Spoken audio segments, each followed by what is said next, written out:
Assalamualaikum warahmatullahi wabarakatuh.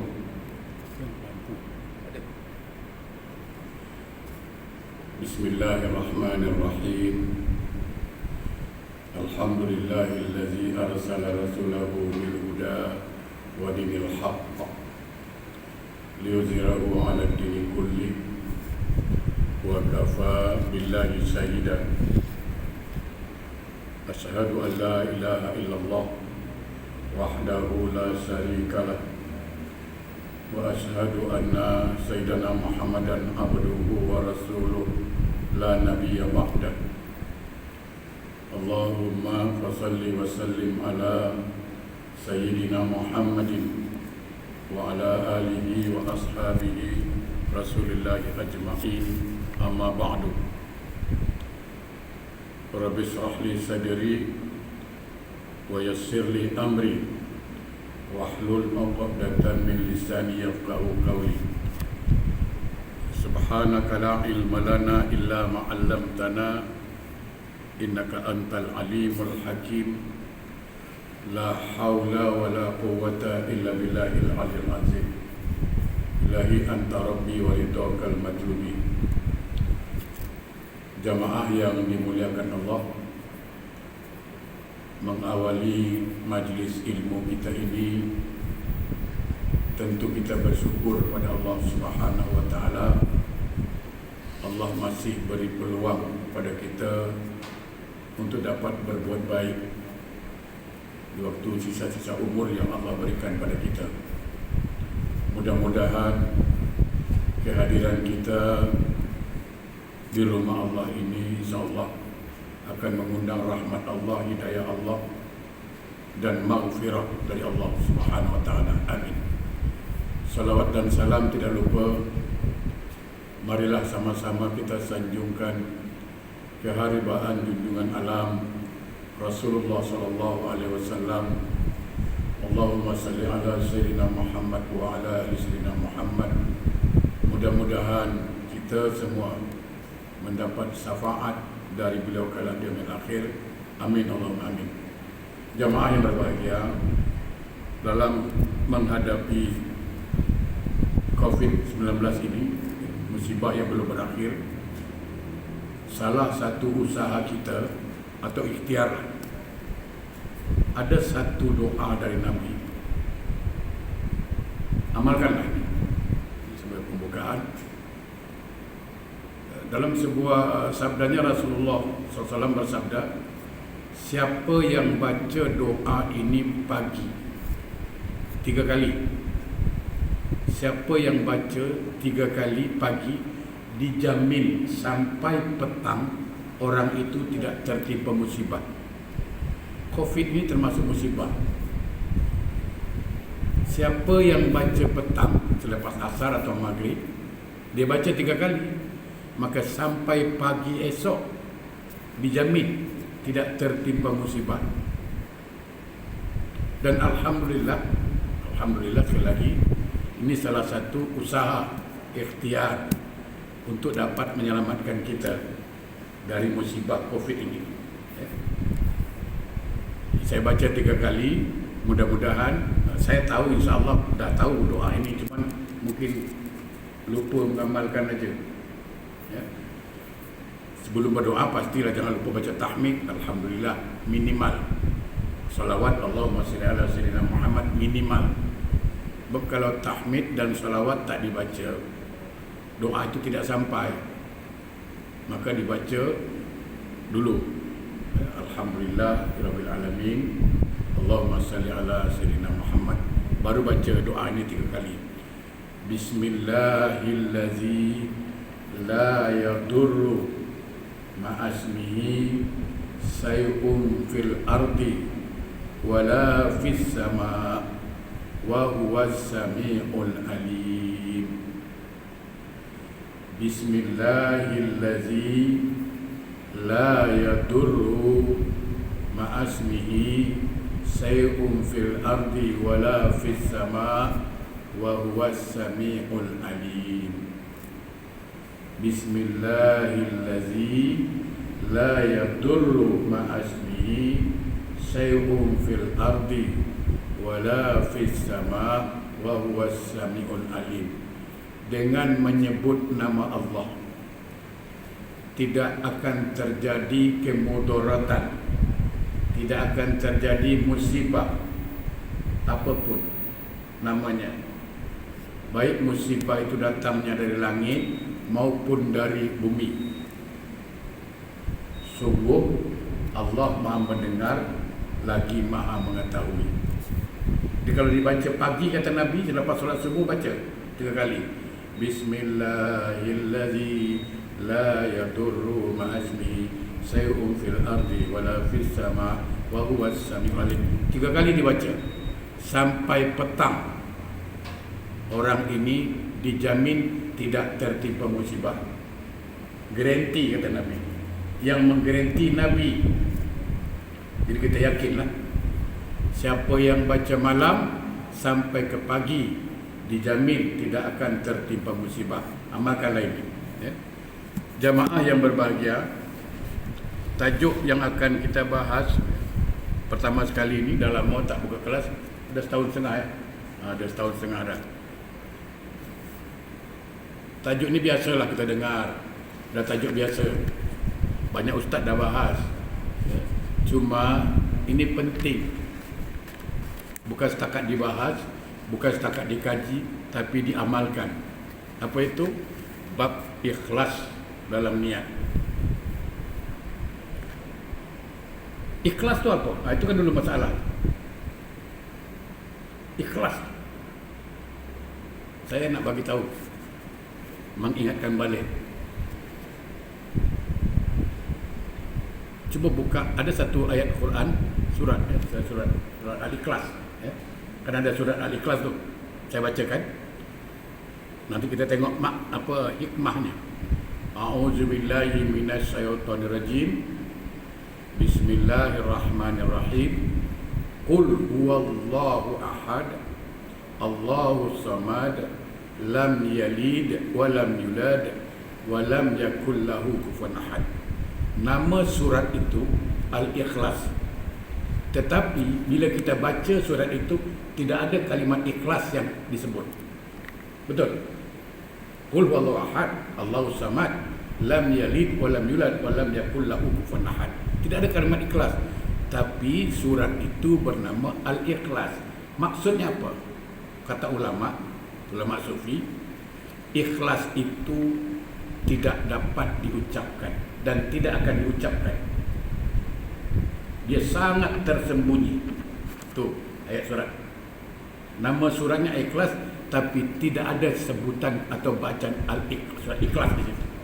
Artinya apa? Ikhlas itu tidak berbunyi, tidak bersuara. Kita kadang-kadang minta maaf lah, aku tolong kau ikhlas tau, satu kampung tau, ya kan? Itu bukan ikhlas, karena masih ada suara. Kalau kita nak ngaji gitulah, ambil aku ikhlas satu kampung tau, ya kan? Itu bukan ikhlas. Kalau masih ada suara, masih ada bercakap, itu ikhlas. Tak, belum ikhlas. Jadi ikhlas itu dia tidak bersuara. Pernah sahabat bertanya pada Rasulullah SAW dalam sebuah riwayat, dia tanya, ma makna ikhlas? Ya Rasulullah, beritahu kami makna ikhlas itu apa? Nabi tak jawab. Kenapa? Karena dia tunggu ada berita dari Allah. Allah akan jawab. Sampai Jibril menjawab, mengasih tahu bahwa ikhlas itu sir ala sir. Ikhlas itu rahasia dalam rahasia. Itulah ikhlas. Jadi kalau masih diperkatakan, ini aku semalam kan tolong anak yatim tau, tak banyak lah $100, aku ikhlas. Itu belum. Malam aku jumpa pakcik tu kan, aku tengok dia lentok-lentok, aku tanya dia cakap ada 2 hari tak makan, aku pun ulur $10, ikhlas aku. Itu belum. Jadi itu pelajaran pertama. Kita selalu berhadapan dengan orang-orang macam ini, ya kan? Aku tolong kau ikhlas. Padahal saya masih berputar di sini. Bukankah kita pernah dengar sabda Rasulullah SAW lewat lisan ustaz, ulama, tangan kanan memberi, tangan kiri tak tahu. Itu kurang apa lagi? Tangan kanan memberi, tangan kiri tak tahu. Kita pula tidak. Tangan kanan memberi, tetangga kanan kiri tahu. Itu pula susah nak cakap. Itulah ikhlas. Nah, kalau saya ingin mencontohkan, tapi ini contoh tak baik, tapi tak apalah. Kita pun nak mengaji kan, tak apalah. Begini, katalah kita makan sedap-sedap malam ni, makan soto, ikan bakar, kambing, makan sedap-sedap. Pagi-pagi kita buang, ikhlas tak buang dia? Ada suara tak buang dia? Tak ada. Kita, kalau boleh kita senyap-senyap lagi. Jangan sampai tahu orang kita buang. Ya kan? Dan tak ada ungkit bangkit pun. Keluar daripada toilet, saya kata, alamak, semalam aku keluar makan ikan bakar kan. Ya dah keluar lah. Tak ada. Orang tanya, di mana? Ada. Itulah ikhlas. Macam mana kita buang air besar, gitulah melepaskan. Itulah ikhlas. Ya? Itu satu yang harus dipahami. Yang kedua, niat itu dalam hati yang terdalam, dia tidak dilafazkan. Lafaz itu silakan. Contohnya gini, kalau kita solat maghrib, solat nak puasa usolli silakan, tapi jangan katakan usolli itu niat. Itu lafaz niat. Ya, jangan katakan usolli itu niat, tidak, tapi itu lafaz niat. Yang paling penting dalam solat itu bukan lafaznya, tapi niat yang dalam hati, gerakan hati itu yang penting. Baik, jamaah yang berbahagia, dalam Al-Quran, saya lampu agak kurang terangnya, saya bacakan terjemahan aja. Surah Hud ayat 15 sama 16. Ya. Al-Quran surat Hud 15-16 yang bermaksud, barang siapa mengkehendaki kehidupan dunia dan perhiasannya, pasti kami berikan balasan penuh atas pekerjaan mereka di dunia dengan sempurna, dan mereka di dunia tidak akan rugi.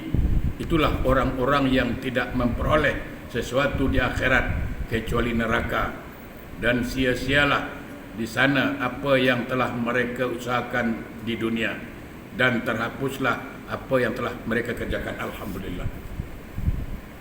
Alhamdulillah. Terima kasih. Ini dalil mengajarkan kita supaya ikhlas dalam bekerja. Bahawa siapa yang mengkehendaki kehidupan dunia dan perhiasannya, kalaulah dia semata-mata niatnya hidup untuk menggapai dunia, nak raih dunia, Allah kasih, tak ada masalah. Tak ada, Allah kasih, raihlah dunia. Tapi kalau semata-mata dunia yang dia cari, jabatan, harta, kemewahan, dia dapat semua itu, tapi di akhirat dia termasuk orang yang merugi. Itu masalah. Satu lagi, kalau kita tengok Quran yang selalu kita dengarlah, a'udzubillahi minasyaitonirrajim, wa ma umiru illa liya'budullah mukhlisina lahuddin. Firman Allah, aku tidak menyuruh, kata Allah, engkau beribadah. Dalam bahasa mudanya, aku tak suruh engkau buat ibadah kecuali ikhlas. Kalau bahasa lebih mudahnya, kalau engkau tak ikhlas, kau jangan buat. Senang. Jemaah, saudaraku, kajian ini simple. Simple. Macam remeh. Tapi penentuannya di sini. Percaya saya katakan, sebanyak apapun sedekah kita, sebanyak apapun, jangankan setakat $10, $50, $100, $1 juta kita bersedekah, Ya kan? Tapi tidak ikhlas, Allah tak terima. Itu masalah. Sebaik apapun bacaan kita dalam solat, sebaik apapun,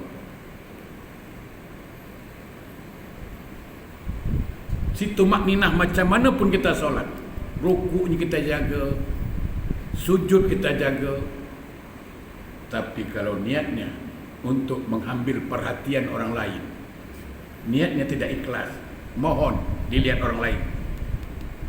Bukan cakap soal sah atau batal, solatnya sah, itu kan fikih. Allah tak terima. Jadi jangan anggap remeh masalah niat ikhlas ini. Pergi hajilah setiap tahun, umrah setiap bulan. Kalau nak bangga-bangga tidak ikhlas, Allah tak terima. Jadi memang penting betul cerita ikhlas ini. Penting sangat. Walau Ustaz, sikit je Ustaz. Ini sikit masalah. Payah Ustaz. Begini, saya selalu menyampaikan begini, supaya kita mudah begini. Coba, gelas air bersih, kata air bersih akan dituangkan pada gelas yang bersih. Betul tak? Gelas yang bersih akan menerima air bersih. Kalau air bersih dituangkan di gelas yang kotor, boleh? Tak boleh. Kalau dipaksa juga tuang, dipaksa tuang, tak ada manfaat. Siapa nak minum gelas kotor? Artinya air bersih dia akan masuk ke gelas yang bersih, baru ada manfaat. Betul? Begini, minta maaf saya, khusuk itu bagus atau tidak? Bagus. Ikhlas itu bagus atau tidak? Bagus. Dia takkan masuk di hati yang kotor, itu masalah. Dia takkan masuk. Paksa macam mana lah. Itu sebabnya, rahasianya, ini rahasia atau jangan bagi tahu orang. Itu sebabnya, perhatikan betul-betul dan jangan lupa. Sewaktu Rasulullah SAW menerima perintah solat, apa yang terjadi? Dibedah, bersihkan hati beliau, ya kan? Itu yang paling penting, dibersihkan hati beliau. Pertanyaannya, kita pernah tak membersihkan hati kita? Maka saya katakan, ikutlah kursus solat khusuk, pergilah ikut. Selagi hatinya kotor, khusuk teori, betul tak? Khusuk itu teori. Saya barangkali membuat contoh yang paling mudah lagi. Selalu saya kasih tahu pentingnya ikhlas itu, ya, hati bersih. Saya ajak jemaah sekarang ke rumah saya. Kalau rumah saya kotor macam mana? Serak, kotor, panas, bau tak sedap. Saya yakin saya, jemaah nak masuk pun tak sedap. Kalau masuk pun tak betah, nak keluar, cari alasan. Ustaz, saya ada hal Ustaz. Pasti. Kenapa? Padahal tak ada hal, tapi sengaja nak keluar dari situ. Sengaja. Pasal tak tahan. Mata tak sedap pandang, kotor, bau tak sedap. Tapi kalau saya bawa jemaah ke rumah saya bersih. Bersih, wangi, sejuk, tempat duduk pula tebal, ada aircon lagi, kasih teh tarik pula lagi. Alamak, berian idam pun datang. Jemaah cakap apa? Ustaz, nikmat Ustaz, macam tak nak balik lah Ustaz. Tengok, maksud saya apa? Kalau hati kita kotor, hasad, dengki, iri, khusuk tu masuk, sekejap dia keluar itu. Solat, ingat Allah, sekejap keluar dia. Dia tak betah. Karena hati ni pemanas, panas baran, tak boleh tengok orang senang sikit. Ya kan? Hasad, dengki, macam mana nak khusuk?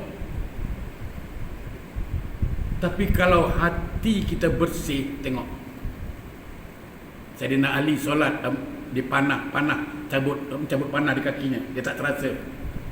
Ada seorang imam wali Allah solat, kubah masjid jatuh, dia tak sadar. Bayangkan, kita jangankan kubah masjid, duit siling jatuh pun kita tahu. Solatnya sama, baca Fatihah sama, rukuknya pun sama.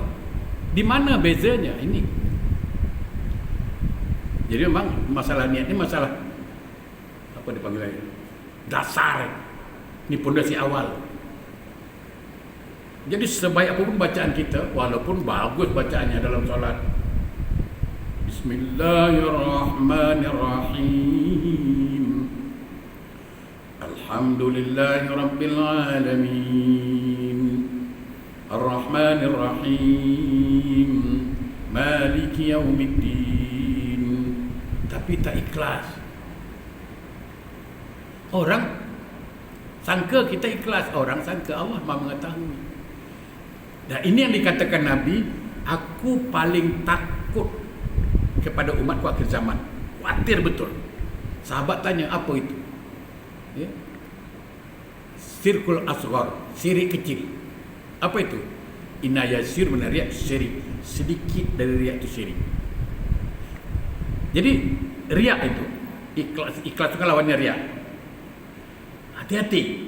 Nah, ini saya ingatkan terutama diri saya. Saya ingatkan diri saya dulu. Hati-hati.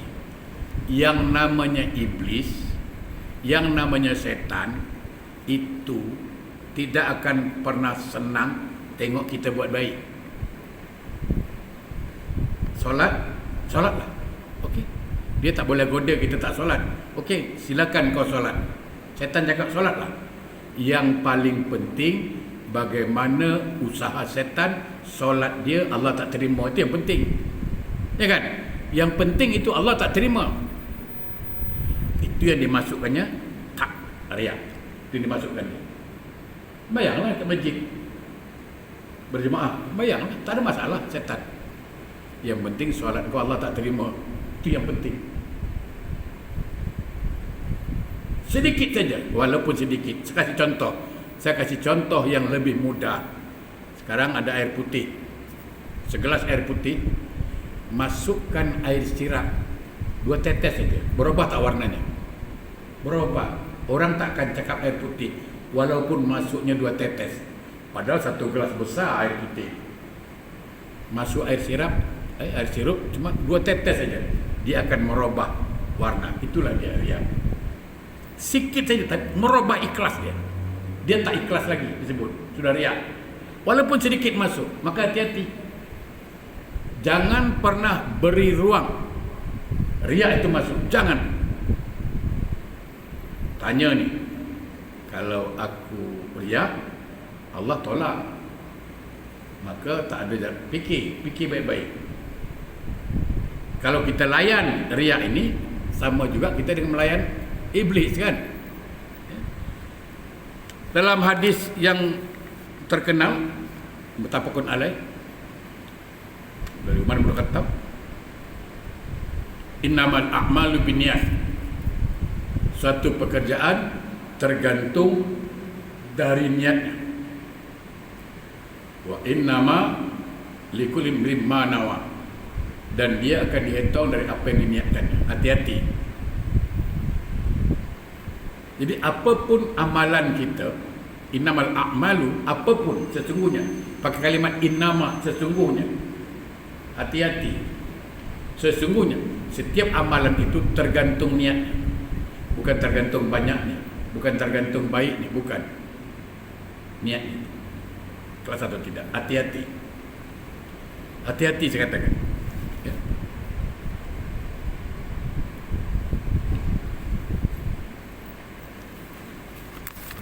Ada sebuah hadis yang panjang. Ini yang paling penting saya sampaikan. Dari Abu Hurairah radhiyallahu anhu, beliau meriwayatkan dalam hadis yang panjang, ia berkata, saya telah mendengar Rasulullah SAW bersabda, manusia ini hati-hati, termasuk yang bercakap ni, harus hati-hati. Ya?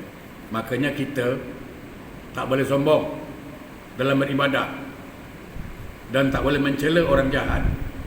Kita memang tak suka orang jahat, tapi jangan kita kutuk.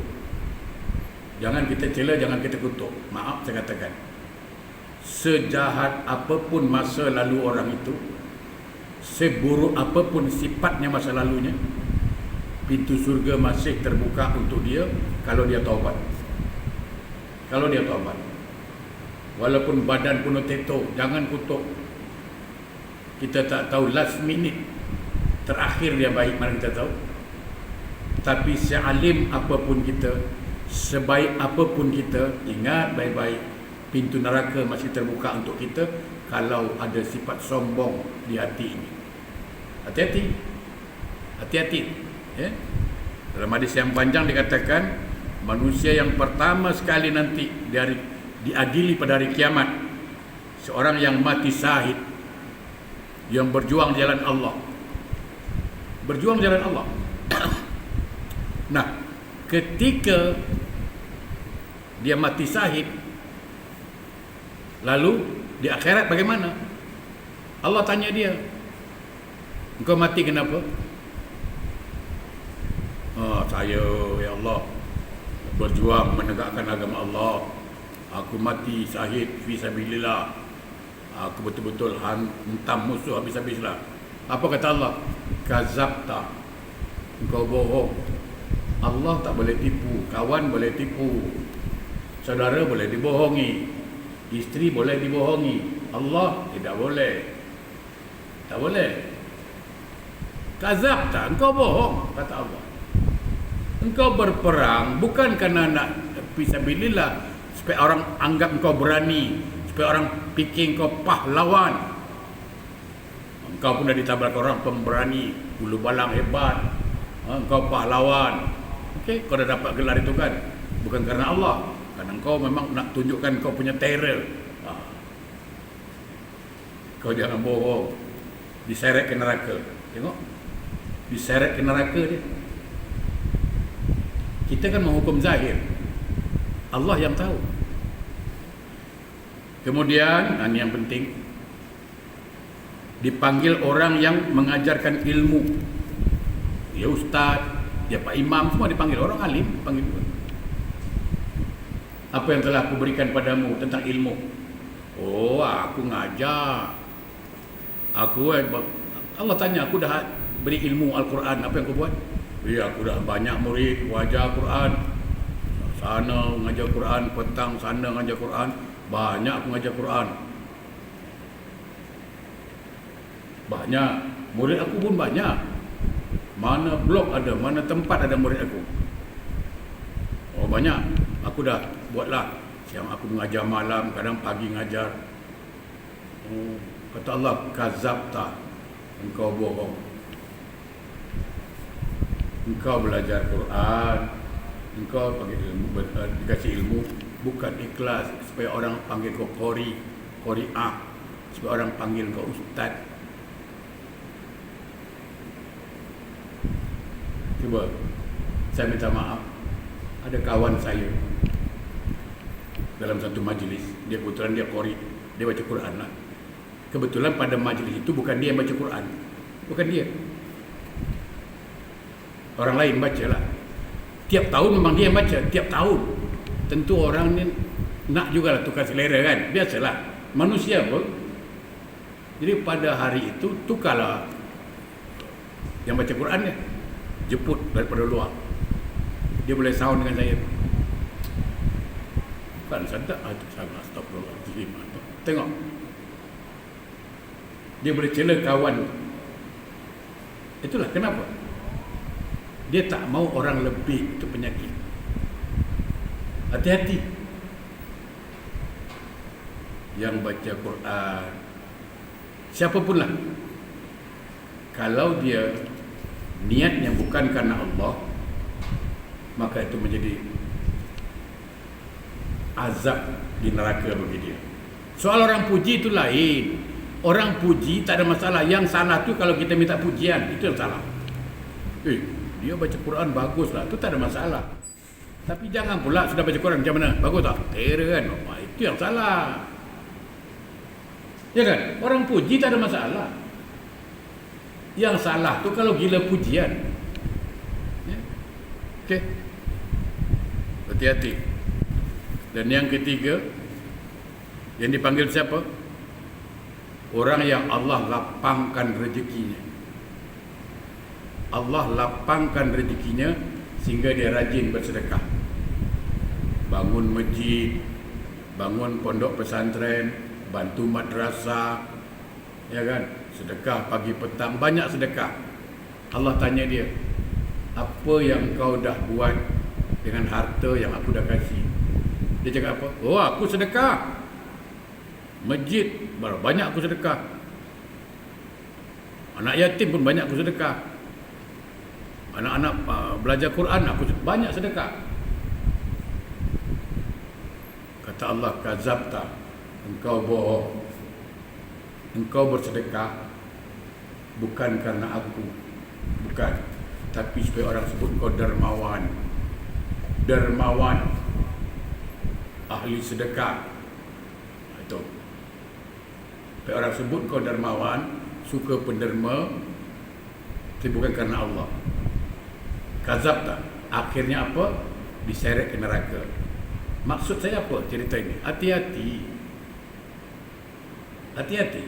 Jadi, sekali lagi, saudaraku, sebanyak apapun sedekah kita, sebaik apapun bacaan Quran kita, seelok apapun solat kita, kalau niatnya tidak ikhlas karena Allah, dia Allah tak terima.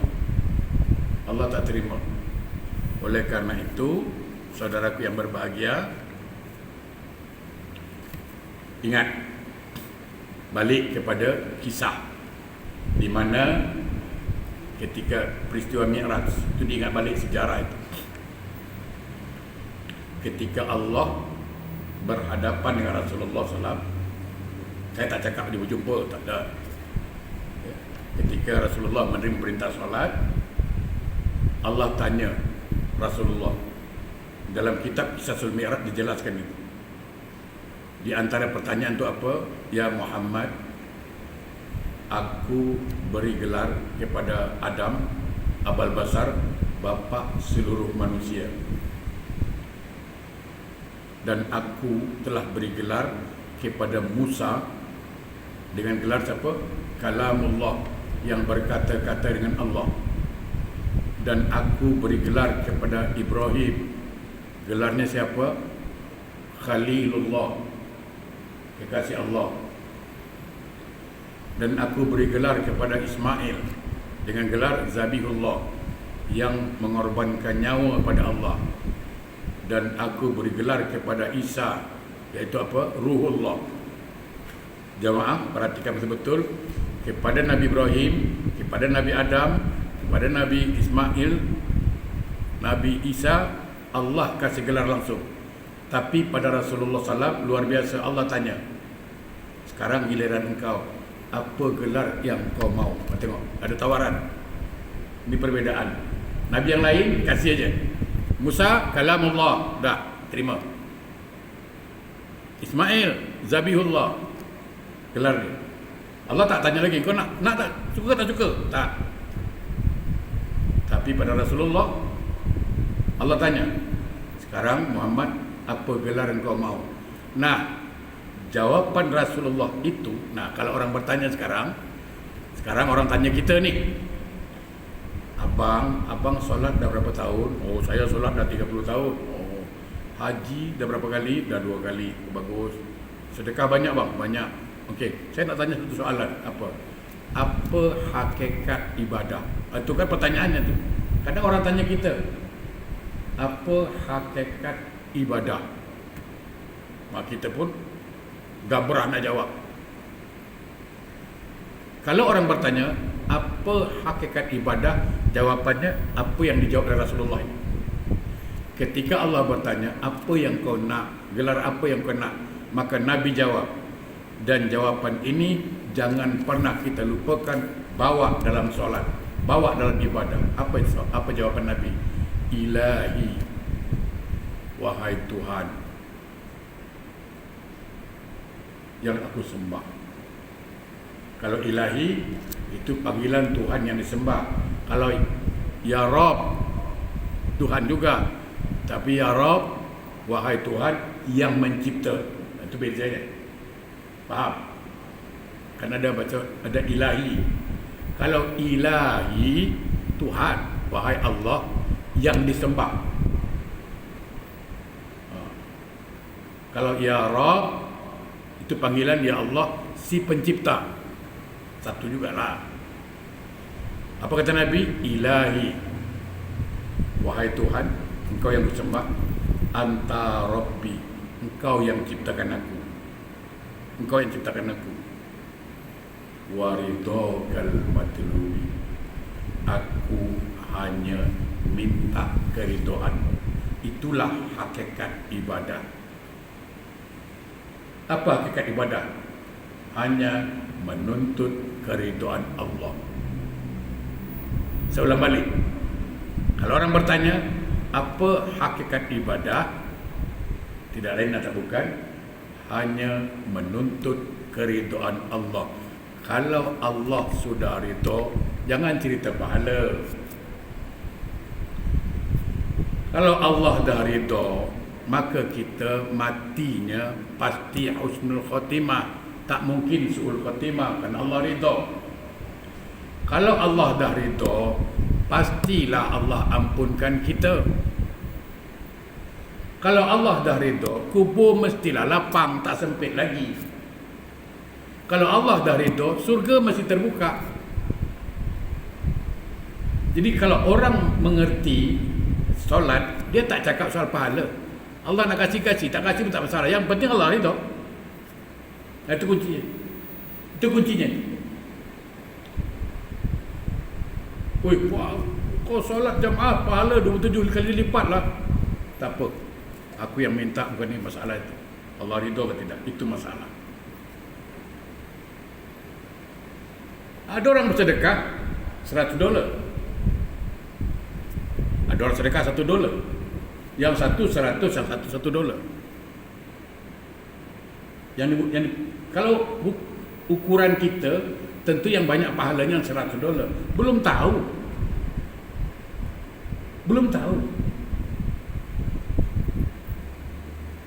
Dia sedekah $100, duit dia ada 1 juta. Puluhan peratus kan. Kawan ni sedekah $1, duit dia cuma $10. 10% dari duitnya dia sedekahkan. Bayangkan. Jadi sekali lagi, jemaah, ilmu kita hari ini apa? Kalau orang bertanya, apa hakikat ibadah? Maka jawabnya, ridha Allah. Itu aja. Apa tujuan kau salat? Aku nak cari ridha Allah, selesai. Apa tujuan kau sedekah? Ridha Allah. Apa tujuan kau buat baik? Aku mencari ridha Allah. Kalau Allah dah ridha, kalau semua selesai masalah. Makanya kalau solat itu, kalau ulama-ulama sufi, coba saya kasih tahu, ulama-ulama sufi kalau solat atau ulama-ulama tauhid kalau solat, sebelum takbir perhatikan ada beberapa perkara yang dia sampaikan dulu. Pertama syahadat pasti, yang kedua dia baca ta'awuz. Kenapa? Dia tahu betul tidak ada kemampuan nak lawan syaitan, dia awal-awal dia minta tolong sama Allah. Terusnya apa? Dia akan baca 3 itu. Mudah-mudahan ingat, la maujud illallah. Sebelum takbir, la maujud illallah. Artinya apa? Ini dah berhadapan Allah ni. La maujud illallah. Tidak ada yang wujud kecuali hanya Engkau ya Allah. Tak ada yang wujud kecuali Engkau.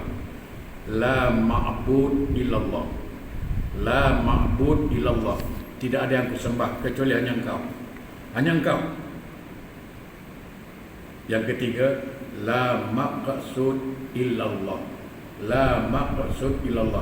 Tidak ada yang aku maksud kecuali Engkau ya Allah. Nah, bila 3 ni dah disampaikan, maka dikunci dengan kalimat tadi, ilahi anta rabbi waridokal matlubi. Tanamkan dalam hati, wahai Tuhan yang aku sembah, wahai Tuhan Engkau yang aku sembah. wahai Allah, Engkau yang kusembah, Engkau yang ciptakan aku. Aku berdiri di sini menuntut keridhaan. Subhanallah. Mudah-mudahan bermanfaat. Jumpa lagi kita Jumat depan. A'udzubillahi minasyaitonirrajim. Bismillahirrahmanirrahim. Alhamdulillahirabbil alamin. Allahumma shalli ala sayyidina Muhammad wa ala ali sayyidina Muhammad. Allahumma inna ala zikrika wa syukrika wa husna ibadatik ya Allah. Bantulah kami ya Allah untuk selalu berzikir menyebut namamu, dan bantulah kami ya Allah untuk selalu bersyukur atas nikmat-nikmat yang Kau berikan, dan bantulah kami ya Allah, tolonglah kami ya Allah untuk selalu memperbaiki amal-amal kami. Allah, jauhkanlah kami dalam beribadah dari sifat riya, sifat ingin dipuji. Tanamkan niat yang ikhlas selalu ketika kami mengamalkan amal-amal ibadah kami. Rabbana atina fid dunya hasanah wa fil akhirati hasanah wa qina azabannar. Walhamdulillahirabbil alamin. Assalamualaikum warahmatullahi wabarakatuh.